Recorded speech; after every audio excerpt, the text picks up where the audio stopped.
What's cracking, Spolders? MANdler here at the Man Cave. Hope you all had a nice weekend. Did something to rectify your pussy parts, fortify your man quotient, and allow yourself to be that ass kicker that you want to be and that you ought to be. Now, I want to talk about something that's very important to myself and to all you out there, whether you know it or not, and that is goal setting. So many of us make goals for ourselves. Some of us keep them. Some of us don't. Some of us keep them and aren't able to reach them. Why? Why is it that? You know, goals are extremely important in life. They give us something to reach for. They hold us accountable. Now, what I want to talk to you about today is setting proper goals. Couple things I want to talk about real quick. Number one, I tell people whenever they're doing any goal setting, the first thing you have to do is set quantitative goals versus qualitative. I want to tell you real quick what the difference is. Qualitative is just me saying I want to get jacked or I want to put on some weight.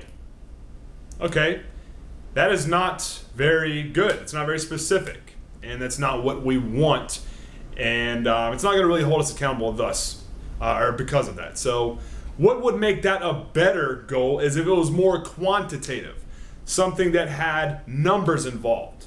All right, so let's say I have a goal of putting on weight, which makes it like the difference between it being qualitative and then me flipping it to being quantitative is saying this: I want to gain 5 pounds of lean muscle in the next 6 weeks. All right, that way you have a timeline, time that you can monitor and assess the situation, as well as a specific number to hold yourself accountable to. You see the difference with that? Hell, if it's a qualitative goal, if I just say I want to gain weight, I could go and eat a pound of barbecue. Boom, I achieved my goal. I'm heavier.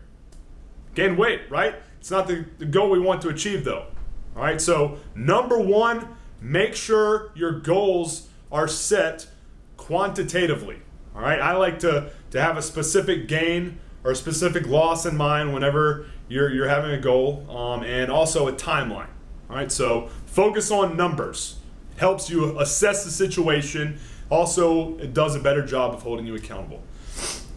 Another thing, the different time frames of goals. The thing is about goals is so many people reach for the stars right off the bat, and when they don't achieve them within a set amount of time, they get frustrated, and what do? They fucking quit. All right? That's chicken shit. It's bullshit. But you have to position yourself better to be successful in those. All right? So what I like doing is this. I like setting very short-term goals, mid-term goals, and then your fucking grand slam. Your hit one out of the ballpark goal. That one that you've always wanted to do. Okay? So let me put in, let me give you an example. Very short-term goal. Guys come in to the man cave, they say they want a bigger bench. So I break it down into those three.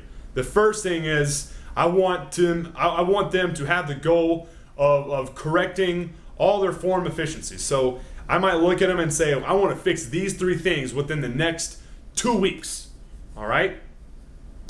Then I take that further to them saying, okay, well, I want to give you a goal of maybe 55 pounds on your bench in the next 3 months.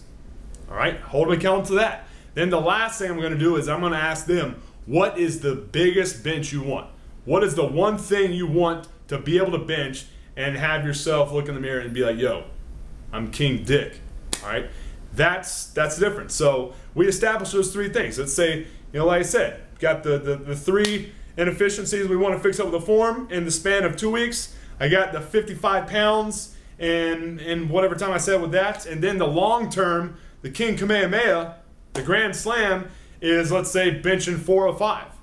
All right. So another thing I want you to think about is whenever you reach these goals, that's not the end of them. That's great, and it's a great pick me up, makes you feel good about yourself. But after that, I want you to reassess and then reestablish. Okay, that's another way to kind of continue to holding yourself accountable and continue to climb the ladder to that ultimate goal of 405, let's say. Okay, so do those things. Number one, make them more quantitative goals so that you can better assess the situation, be able to understand if what you're doing is working or if it's not working. And if it's not working, obviously, go back to the drawing board and come up with a better plan if it's not. And second, make sure you set very short term, middle term, and long term ultimate goals.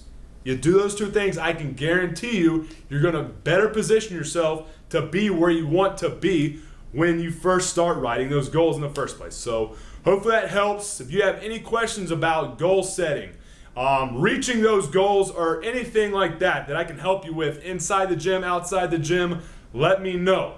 All right? GoEliteSC@gmail.com, subject line Ask MANdler. Throw a question at me, I will answer it. Have a good night, soldiers. MANdler out.